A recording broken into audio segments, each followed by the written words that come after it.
All right, good morning, everybody. Hope everybody's having a blessed start of your day or morning or whatever. I got my coffee this time, so I'm more awake. But, all right, so day 14, Psalm chapter 14, and we got another short chapter. So, the fool has said in his heart, there is no God. They are corrupt. They have done abominable works. There is none who does good.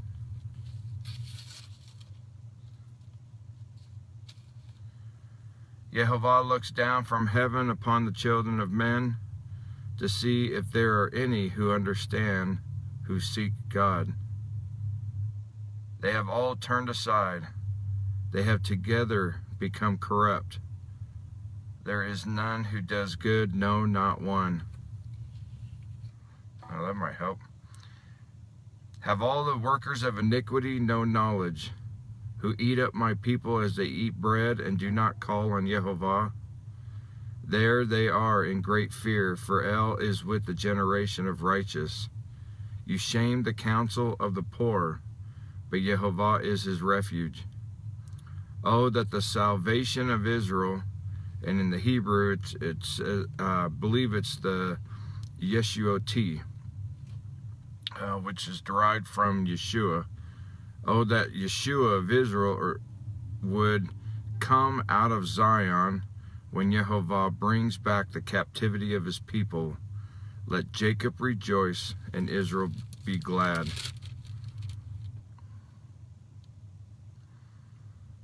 You know, one of the things that hits me when I'm looking at this, it's not so much, you know, you look at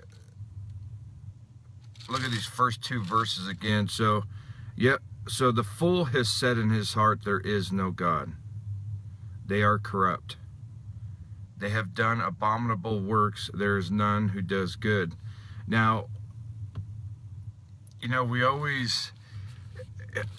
it's one of those things where in our culture here, or even in the world altogether, but specifically in America, I can say, because growing up here, the word good, man, that word has been butchered, because Yeshua says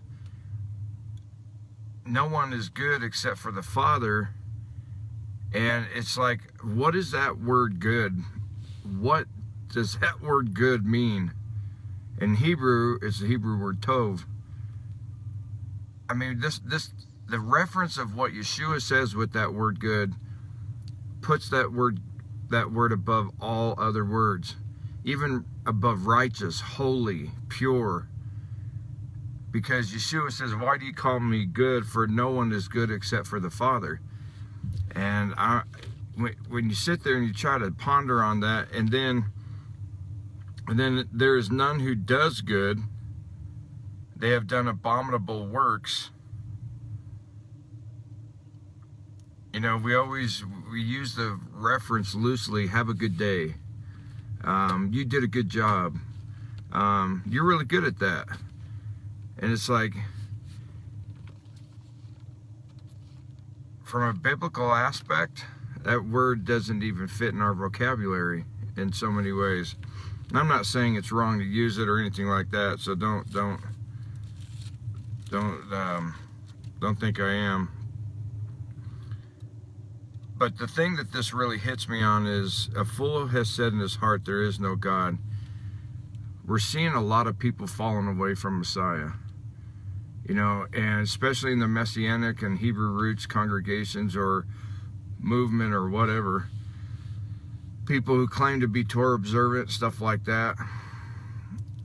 The one thing, the pattern I'm noticing is the first thing that's happening is they start questioning Paul's writings, because they've been so ingrained by what the church has taught that Paul taught against Torah, which he didn't. Paul's pretty easy to understand when you understand Torah. And I mean, granted, the way Paul worded stuff and everything, and then not only that, but you know, trying to translate from Hebrew or Greek into the English, when if in the language it was originally written in, Peter said he was hard to understand. How much worse did it be? How much harder did it become to understand when it got translated into English, when there are words here and there from the Greek and the Hebrew that we can't quite translate good into the English? So that probably made it even a little harder. But the pattern is we see people start denying Paul's writings, start speaking and rebuking against it, or not rebuking, but speaking against it, and then start telling people that his writings are false. And I mean, you're talking about throwing out half the Brit Hadashah, because there's 27 books in the Brit Hadashah, and Paul wrote 13 of them. You know, so you're throwing half of that out the door, and so when they do that, almost 9 out of 10, the thing that follows is they end up rejecting Yeshua, because then they start getting into other stuff, and the first thing they did is they opened up that door for the enemy to get them to disavow, to reject part of Scripture. And that was the error. Once they opened up that door, they separated themselves from Yah. They took a piece of that and they separated. If you had 3 strands that connected you to Yah, you broke 2, or you broke one of them, and it put a lot of strain on the other 2. And as you have now allowed your mind to be open to the fact that Scripture could be corrupt, to the point where you're going to start declaring books in it false, it's just a cascading domino effect. And for this, to me, this is what I see going on, to where eventually deny Messiah and turn away from it altogether. The fool has said in his heart, there is no El. They are corrupt. They have done abominable works. There is none who does good. Yehovah looks down from heaven upon the children of men to see if there are any who understand, who seek Yah. They have all turned aside. They have together become corrupt. There is none who does good, no, not one.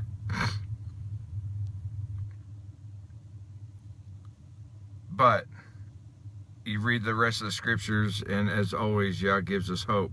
Have all the workers of iniquity no knowledge, who eat up my people as they eat bread, and do not call on Yehovah? There they are in great fear, for Yah is with the generation of the righteous. You shame the counsel of the poor, but Yehovah is his refuge. Oh, that the salvation of Yisrael would come out of Zion. When Yehovah brings back the captivity of his people, let Jacob rejoice and Israel be glad. So we always have the hope of knowing that for those who truly belong to Yah, he's going to deliver us through all of this and from all of this. That day comes. But right now, I believe he walks by us, holds our hand, and walks through the fire with us. And he stands by us and brings us through it. So just, you know, some stuff to ponder on that, to meditate on that today. You know, and if you know, I encourage you, if anybody or anything has made you in any way, shape, or form question the validity of the scriptures. I know that there's, you know, parts that were, you know, the first canonized Bible, and some of it was taken out, you know, Enoch and Jasher and you know, and some other stuff or whatever.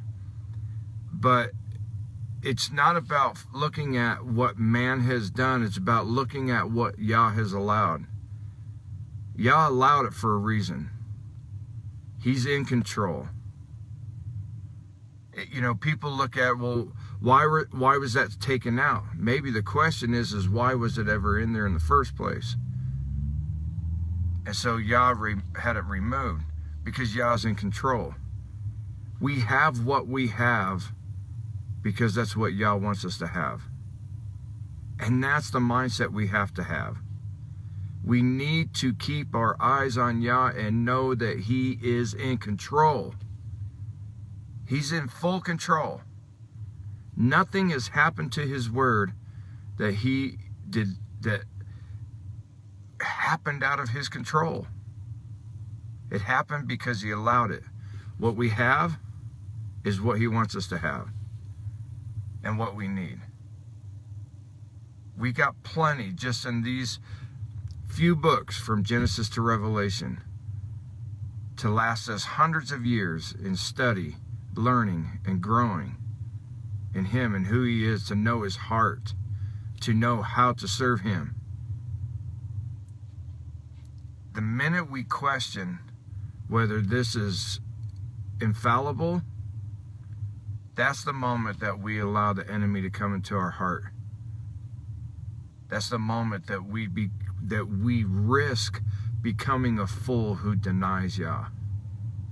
And I, for one, I'm not willing to take that chance. I don't care what anybody says. I don't care what they try to say. In this situation, there's absolutely no gray area allowed. Not even a smudge. You either believe that the word of Yehovah is the infallible holy scriptures, or you don't. You don't. There's no, I believe this part is and this part isn't. Because once you have that mindset, you just broke your foundation. You've just weakened it in every way, shape, and form. And you've just given the enemy all the ammo he needs to just chip away at you, chip away at you, chip away at you. Trust me, you, not anybody, we are not strong enough to take Satan on. We can only defeat him in the name of Yehovah or Yeshua. Or however way you say his name, Yahushua, whatever. But we can only defeat him by the character of our Messiah that is in Scripture. Who he is, what he did, what he gave us. That's the only way we defeat the enemy. But when we allow ourselves to question anything in Scripture, to come against it in any way, shape, or form, we start making our foundation and our walk brittle. The roots of our spiritual tree start withering and dying because we have just allowed a poison to seep into the veins of our spiritual body. So as you go throughout today, man, just really think upon that, meditate on those scriptures, and as I always say, go and read them for yourself and let Yah feed you and bless you and minister unto you. Amen. So have an awesome day. Shalom, shalom.